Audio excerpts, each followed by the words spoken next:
So in a previous video, the video from last week, I was going to share something about a lesson I have with Bobby Shew. And then honestly, I did start recording that content. And as I was recording it, I realized this is kind of its whole own video. So I figured let's just make a new one. So before I was kind of explaining like the tongue over the teeth. And as many of you know, I've been using this TCE system for the last 6 months. Started in August of 23 and it's now February of 24. So, and I've been on this discovery of trying to figure this out. Well, 20 years ago or more, I took a lesson with Bobby Shew. Matter of fact, it may have, the lesson I learned this may have even gone back to like the 90s. So it may be 25 years or more that this happened. And he said something to me at the moment that it just did not make any sense to me at the time. And I want to be really clear. It's not a fault of his that I didn't understand it. It's my fault or not even my fault. It's just the situation where I was in with my paradigm. The understanding I had at the moment couldn't help but process the new information he was giving me using my paradigm, my view of the world or of the Trumpet embouchure, and I just missed what he was trying to explain. And I want to be really, really, really, really clear. This is not a criticism of Bobby. I think he's a master teacher and he's phenomenal. His students speak for himself. This is just explaining where my head was at on understanding. I just didn't understand any of this. And as he was trying to explain it to me, I think the problem is every time we hear someone speak, we hear it through our own paradigm. So we hear those words and they fall into our perception. And when someone says one thing, we immediately put it into the thing that we already think. And it's so difficult to break out of that, which is sort of the point of this channel, of me trying to share with you these paradigm shifts. And I try to use all these analogies and things for you to see so you can get a sense of how things work, or how they're working for me, I should say. But he was telling me that when he plays in the extreme upper register, so like above the G, above high C, up to double C and above, how his tongue comes over his teeth and holds that bottom lip down. Now, in the moment, I honestly had so little presence to even ask, what? Like, that's what I should have done. Because as I went home and started trying to, try some of that, I couldn't figure out how in the world that happened. If your tongue is behind your teeth and if your lips are in front of your teeth, how in the world does the tongue hold that? That doesn't even make sense. And it's as I've got into this TCE stuff that I've realized that, oh, his tongue must be coming over his teeth. And Bobby did specifically in that lesson too advocate the ability to articulate off the lips using the tongue. Like that, which is the spit buzz, which is tongue-controlled embouchure. That really is that. Now, Bobby would probably tell you, and I don't mean to speak for him, I'm just giving you what I believe he would say, that he doesn't believe in absolute. So he wouldn't say he always does that, but he'd also say he never does that. So I think he's, he doesn't like these black or white scenarios. He tends to think thinking that way can be very limiting, which I agree with. And, but so he had told me that at that time. And of course it made no sense. And that was 25 years ago. And that information just went to waste. It was retained in my head, but wasn't able to be applied or used because I didn't have an understanding. But now that I've got into TCE, I totally understand it. Well, I don't know that one can totally understand anything, but I understand better what he was saying. And it's this. The basics of playing in the register on the trumpet is that as we ascend, our lips firm up a little bit, creating a resistance, which allows for higher vibration. That resistance means we need a compression from our airstream, from the airflow, to overcome that resistance, to make the lips vibrate inside the mouthpiece cup, inside the instrument. And higher vibrations are higher pitches, slower vibrations are lower pitches, and that's basically the simplicity of it. And then the quality of our sound and the volume of our sound is dependent on the aperture, which is generally formed. Trying to see where you can see this being the aperture. This aperture that is generally formed by the airstream. So most teachers don't advocate forming the aperture pre-airstream, so starting with a hole there. Some do. I'm not going to advocate one way or the other. But all teachers advocate that once you start releasing the air, that there's some kind of aperture formed like that. And in this case, like a little diamond, okay?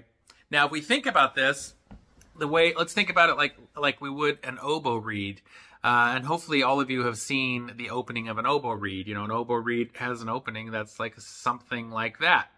Goes inside the player's mouth. It has to go far enough in the mouth where as they apply their compression, they're not closing the end of that reed, because obviously close the end of that reed, the sound cuts off entirely. And as you start to close the reed, it starts to squawk and squeak and stuff like that.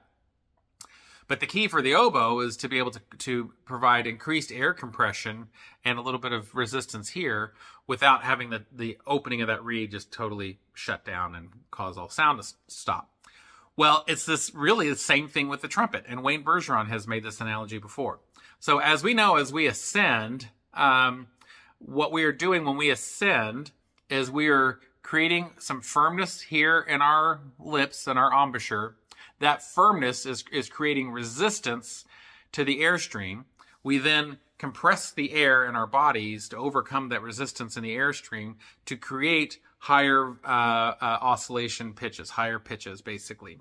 And the habit or the inclination is, as we create this firmness here, is to have this aperture get smaller and smaller. Now, if we don't overcome that by adding compression, the aperture does close down and the sound gets smaller.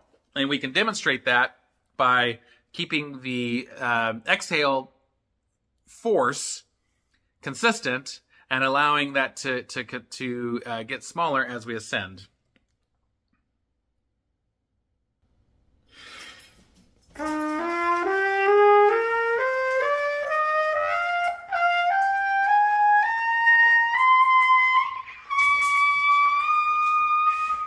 So I'm adding very little compression. I was trying to intentionally try to add almost none, but I added very, very little to play that 2-octave F scale, but just allowed the aperture to get smaller and smaller until it eventually just starts to cease. Now, we can overcome that in nominal registers by just increasing our compression and essentially like blowing harder or releasing air harder. It'll overcome this feeling of wanting this opening to close, and it'll basically kind of continue to blow it open.